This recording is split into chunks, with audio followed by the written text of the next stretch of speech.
हे पार्थ, यह ब्राह्मी स्थिति है, अर्थात यह ईश्वर को प्राप्ति की अवस्था है। ईश्वर प्राप्ति की अवस्था कैसे प्राप्त हो सकती है?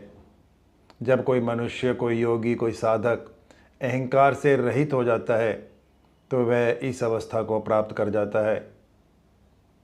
अहंकार रहित होने का अर्थ है उसका व्यक्तित्व का मिट जाना।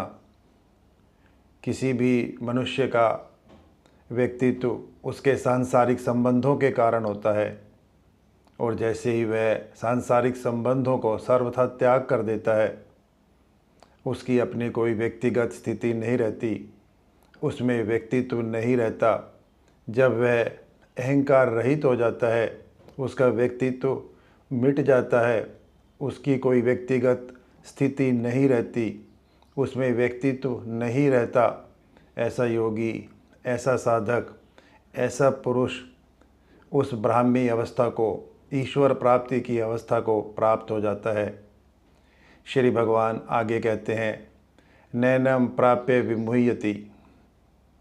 जब कोई इस अवस्था को प्राप्त कर लेता है तो वह मोहित नहीं होता, अर्थात इस संसार में मोहग्रस्त नहीं होता, भ्रमित नहीं होता। मनुष्य के भ्रमित होने का एक ही कारण है उसका अहंकार। जैसे ही अहंकार मिटता है, उसकी व्यक्तिगत स्थिति नहीं रहती, उसका व्यक्तित्व, उसमें व्यक्तित्व नहीं रहता, उसका व्यक्तित्व मिट जाता है, क्योंकि व्यक्तित्व संसार के कारण था, अहंकार संसार के कारण है। तो जैसे ही उसका ये अहंकार मिटता है, वह इस ब्राह्मी स्थिति को प्राप्त कर लेता है।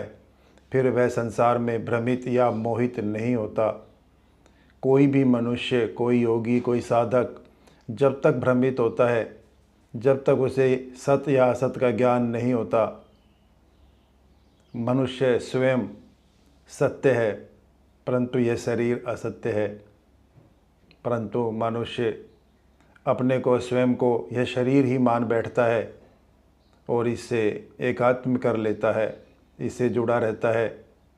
शरीर से ही सांसारिक संबंध हैं और यही अहंकार की उत्पत्ति का कारण है। पर जब मनुष्य को यह ज्ञान हो जाता है कि वह शरीर नहीं है, यह शरीर असत है और वह स्वयं सत्य है, अनश्वर है, परमात्मा का अंश है, जब उसे यह ज्ञान हो जाता है, यह भ्रम टूट जाता है, तो वह भ्रमित नहीं होता है, संसार में मोहित नहीं